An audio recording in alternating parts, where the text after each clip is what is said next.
Selamat datang di Pulau Cocos Keeling. Welcome to Cocos Keeling Island.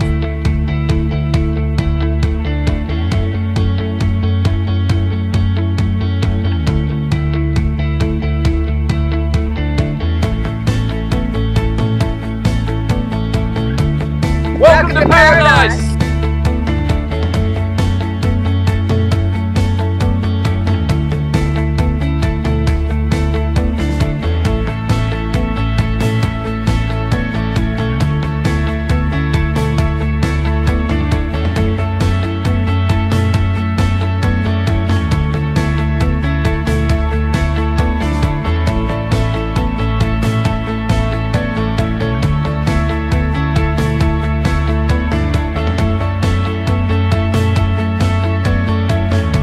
Welcome to paradise.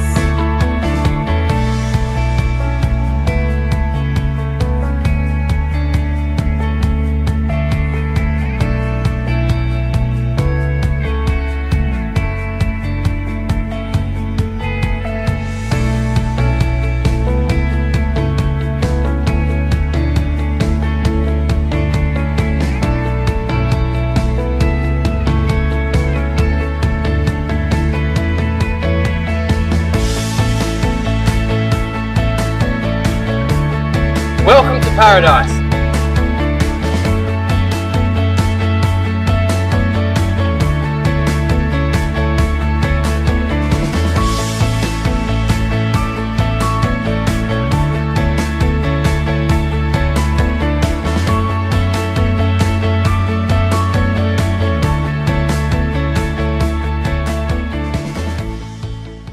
Cocos Islands.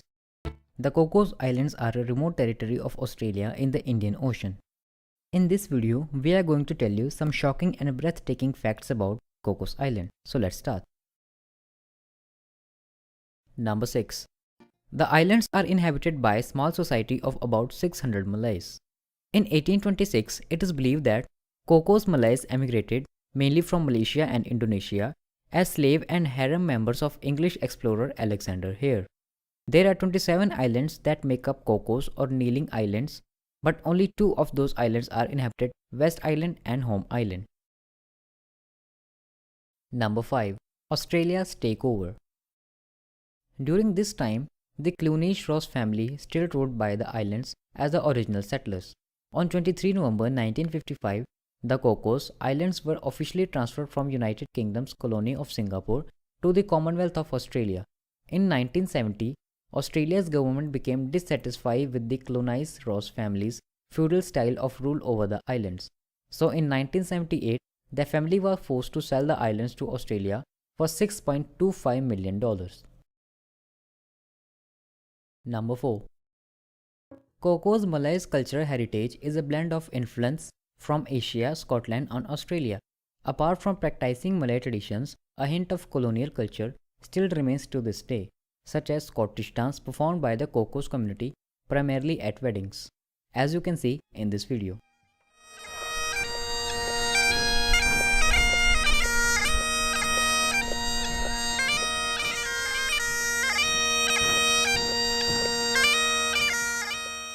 Number 3.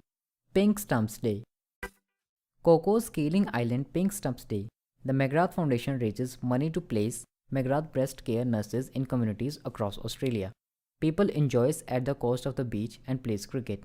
It is also a very famous destination for people to get engaged and married. Number 2. The island gets its name from the abundance of coconut trees that lined its coast. Cocos refer from the coconut trees, while Keeling comes from the name William Keeling, the man who discovered the island back in 1609. Cocos Island remained completely uninhabited until 1827, when a Scottish merchant named John Clunies Ross brought in Malays to work his copra plantation.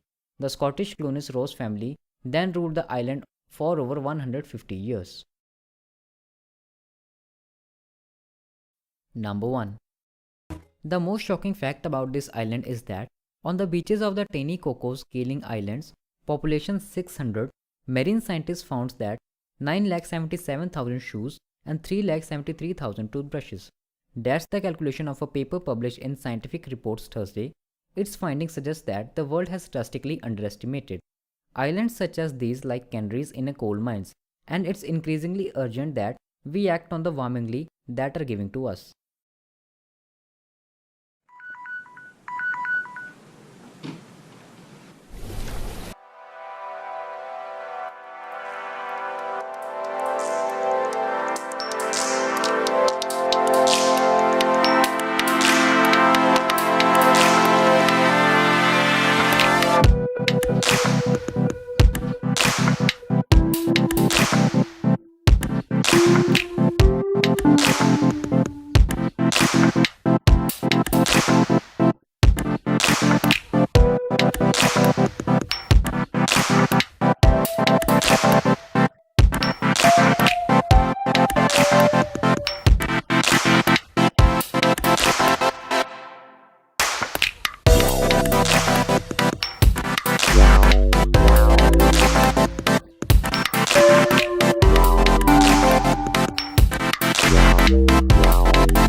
I'm back on Direction Island, and today I'm looking at some of the island's history.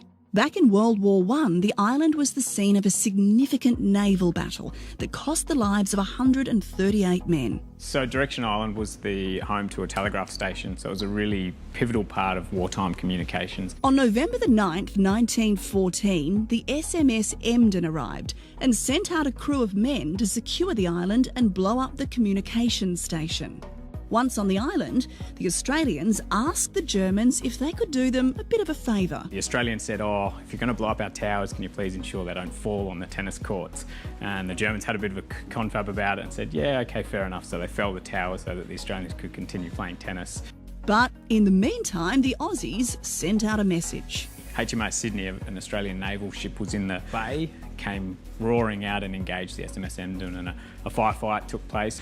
So this is where the battle started. It ended some 20 k's away when the Germans, who were facing certain defeat, deliberately ran their ship aground, handing the Aussies their first ever naval victory. This memorial gazebo and heritage trail was erected in 2014 to commemorate that fateful battle and display the names of the men who died. The Emden lost 134 men and the Sydney lost 4.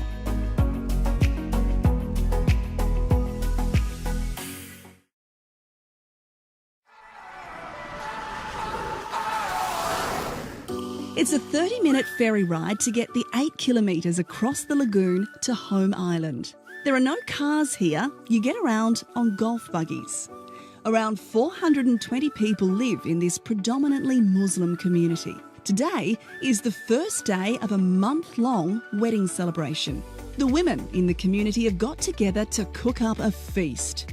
Siti is the sister of the groom and she's in charge of a local favourite, coconut rice. Passed down traditional recipes are there, but then there's also kind of recipes that you've picked up along the way, like you'd have maybe Portuguese chicken or Nando's, or you'd have your pizza, your lasagna, your potato bake. So it's all kind of just a fusion of flavours and different cuisines. Later this afternoon, the men will build the marquee and the feast will begin.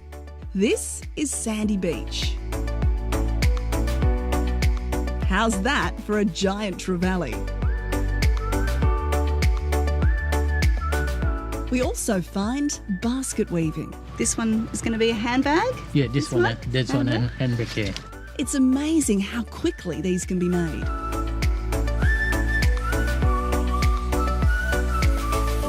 Some food is grown here on the island. It's time for morning prayers and many make their way to the mosque. That stems from back, our ancestors. There was a big Muslim influence, and it kind of infused the religion along with the Australian way of life. We're just another small Australian community. It's getting hot, so Isa, our guide for the day, grabs us a drink. Thanks. Oh, that's beautiful. The island's history is all displayed at the local museum, including these busts of the Clunies-Ross dynasty, the family who established the island in the early 1800s. This is the mansion built for John Clunies-Ross, the original Coconut King.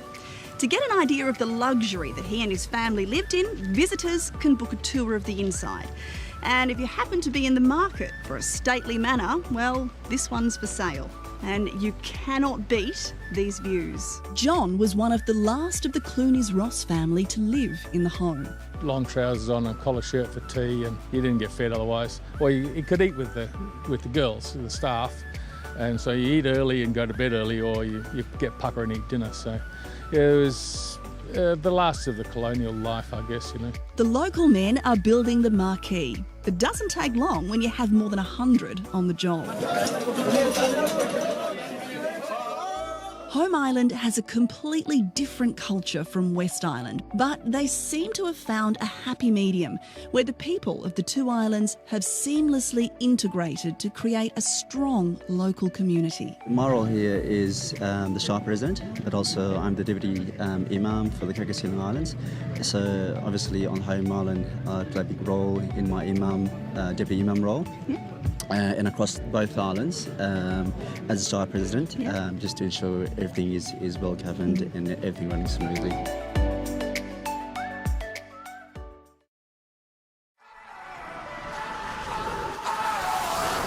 Tonight, I'm lucky enough to be able to join the community in a 10-year celebration of their local art gallery.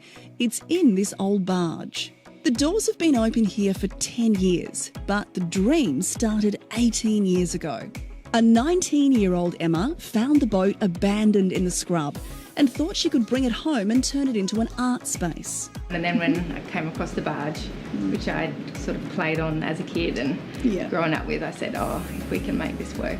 She comes up with the blonde hair and blue eyes and said, Dad, let's move this enormous boat to this spot And what are you going to say? And what are you going to say? So you say yes. Yeah. And then after 18 years, we got a barge and a gallery and a house and got everything now. So it's been a dream come true for her. And the children have dreams and they come true. That's fantastic. It took us 8 years to restore it.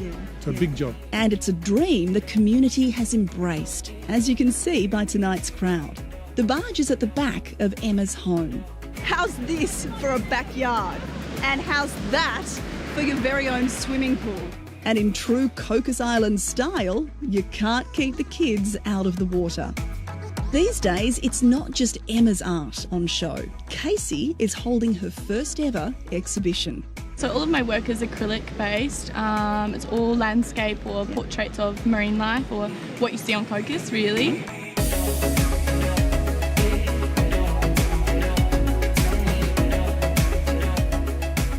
Emma's art is created using flotsam. That's discarded rubbish that floats to the islands.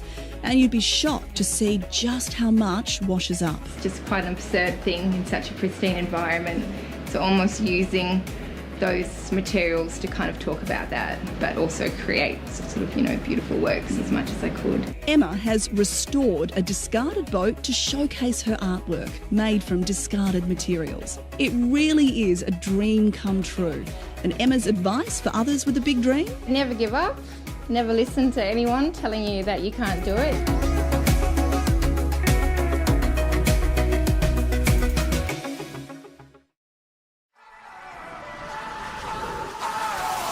Fortunately, creepy crawlies don't share our view of the Cocos Keeling Islands as paradise. There are no snakes and no venomous spiders. Even the sharks here are friendly. Bit of a difference from the mainland. What you do have to look out for are these. Falling coconuts are dangerous, so try to remember not to stand underneath coconut palms. Did you know there is no Cocos Island? Each of the 27 islands have their own name, and the entire atoll is known as the Cocos Islands. Originally, they were named the Keeling Islands after they were discovered by Captain William Keeling in 1609.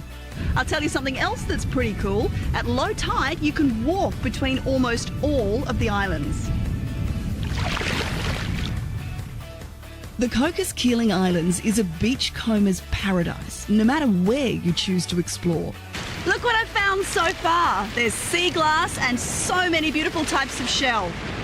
And there's more beach treasure just waiting to be discovered with every new tide. Just watch what you touch. It might be alive.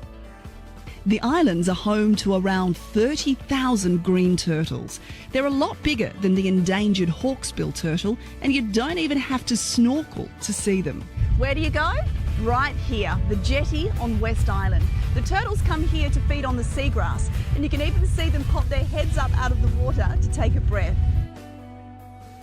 There are thousands upon thousands of crabs teeming all over the Cocos Islands. Some are cute and friendly, others not so. But my challenge was to start a new craze and get a crab selfie. I had a little trouble convincing the crusty critters to get on board, but I managed to get there.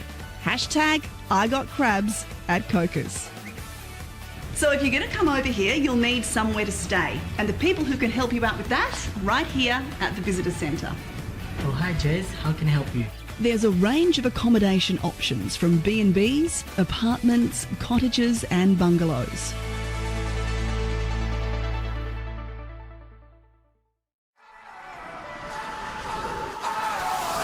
I'm about to head out on an early morning motorised canoe safari.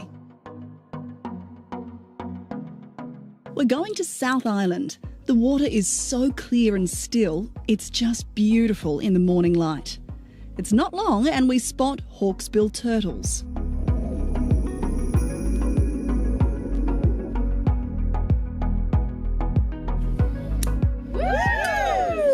Not a bad place to be, is it? We're very, very lucky. We probably do this 3 to 4 times a week. 1, 2, 3, and then wrists. Have you ever kissed a guy with a moustache before? No, actually. Oh, yeah. There was that one time. Truth's coming out now, isn't it? Beautiful. Next, we break away and head to another island. There's just no one else here. Where else in the world could you go and find your own deserted island for the day?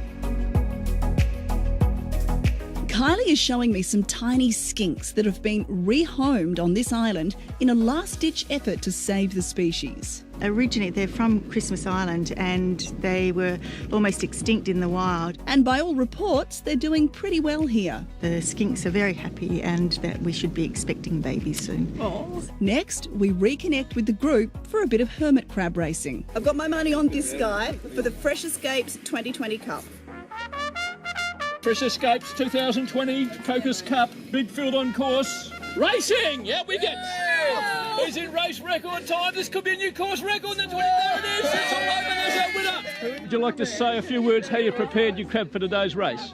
I gave him a really good pep talk. I was a little bit worried about the track, but no, he came through for me. Sensational. Well, that was a lot of fun. A big thank you to my hermit crab, and we're off to yet another island.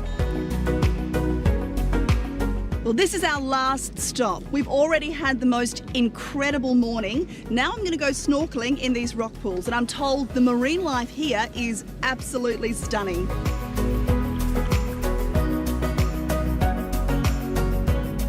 Well, what an amazing day, and what an incredible place the Cocos Keeling Islands are. If you can get here, the canoe safari is a must.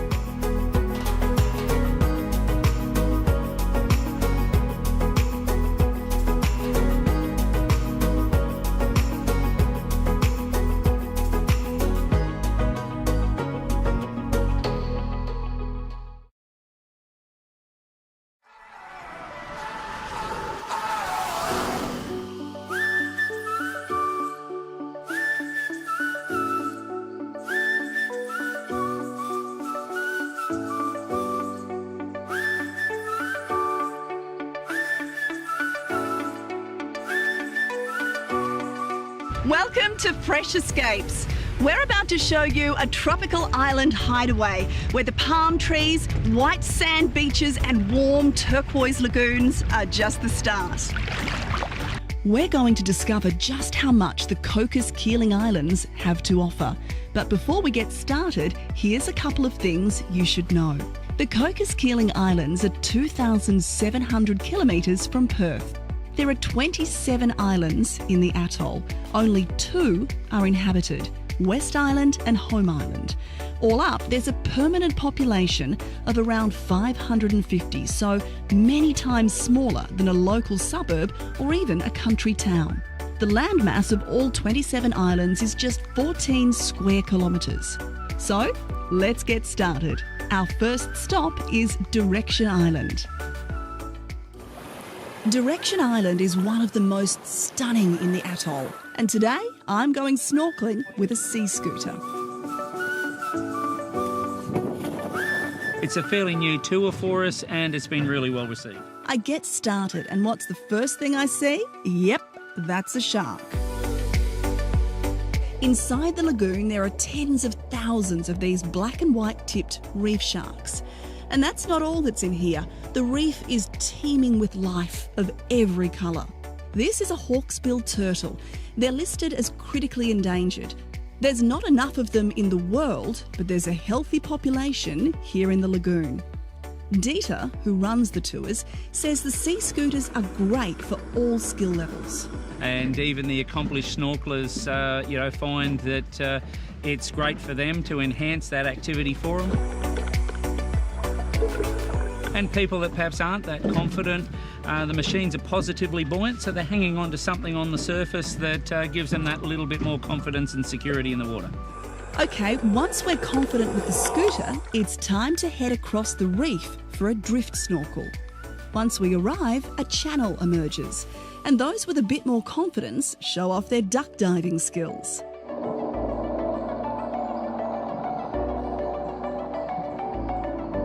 Meg is one of those who's been doing this for some time. How many times a week do you head out and do this? Normally 4 to 5 times a week. Yeah, just trying to spend every day on the water because in a location like this, why wouldn't you? Yes. And what's it like under the ledge? I wasn't really quite game enough to go under the ledge and follow you under there. What do you see under there? That is a little hidey spot for the white tips. They like to sleep under there. You are brave. You are so brave. No, they're so friendly, and honestly, they just mind their own business.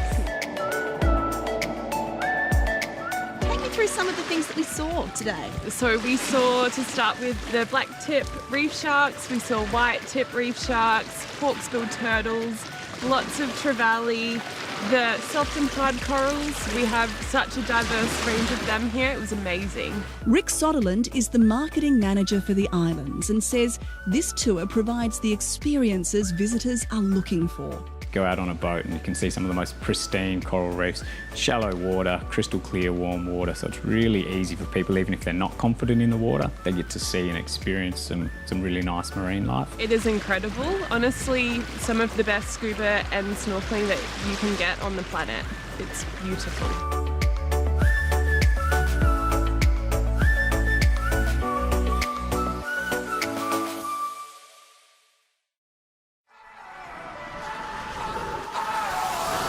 Welcome to West Island, population 120 people. It has the Cocos-Keeling Islands' only airport, and most government services and communications are here, plus some tourism accommodation. On West Island, you can hire a scooter to zip around on. Doesn't take that long though to get from one end of the CBD to the other. See, told you it wasn't far. It's here we meet Tony. He's a local turning sea salt and coconut chips into a thriving export business. These products are on their way to the Bunbury Farmers Market. So last year we released a range of coconut chips. We realised that salt is heavy to get it off the island into the mainland, so we produced a range of lightweight health food snacks. Tony has the only farm on the island. He also runs the cafes in town. June to October on the island is peak time for kite surfers. Windsurfers, kite surfers, it's one of the best places in the world to come and experience. We've also got a couple of really good surf breaks that roll and perform all year. We've been invited to the end of year party. Each year, government workers come and go, which brings new opportunities and new friends. They're very, very welcoming, and you feel like you're part of the community almost as soon as you get here. Once you've arrived, it doesn't take long for the aquatic beauty and relaxed lifestyle to win your heart. For us to go for a kite or a surf or a fish or a dive, it's an after-work activity. And there's always a little sadness when friends leave. Definitely miss everybody here, and I'm not sure that, I'm not sure what you follow Cocos up with, really. But this get-together and bonfire really encapsulates the heart of the community here. On a warm, balmy island night, what could be better?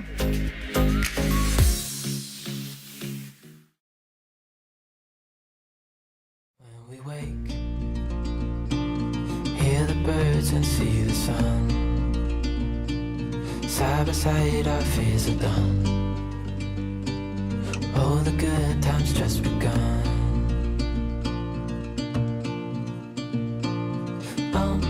We know what we have, let's hold on tight. Found what we're looking for in life. Call us crazy, but things are finally right.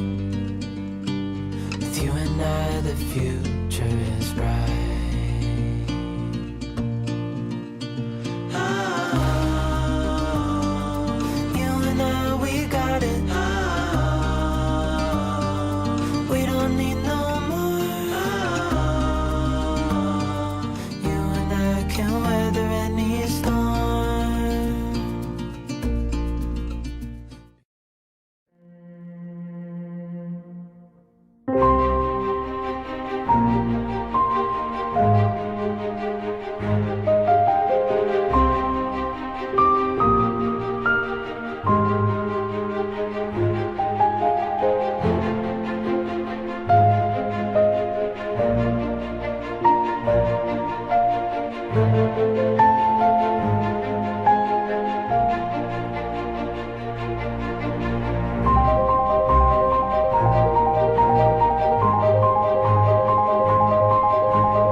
of holidaying on a tropical island? Now you can. In WA, the Cocos Keeling Islands are open. Relax and unwind, or jump right in and holiday here this year. Another world is within reach.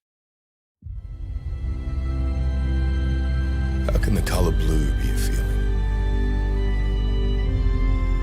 Well, it's hard to describe, but it is.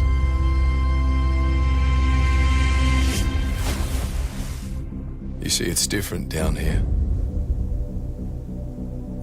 The air just has more life in it. Sounds touch you, and the light fills you up somehow. Yeah, it's a place that stays with you.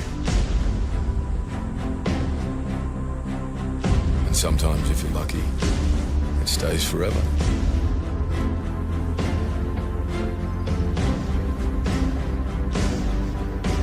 That's why there's nothing like it. It's like love, cleanse your soul, feel it in your veins, breathe it in, your lungs will stay. It's like love, for the first time, it'll all make sense. You know it. Australia isn't just a place you see, it's a place you feel.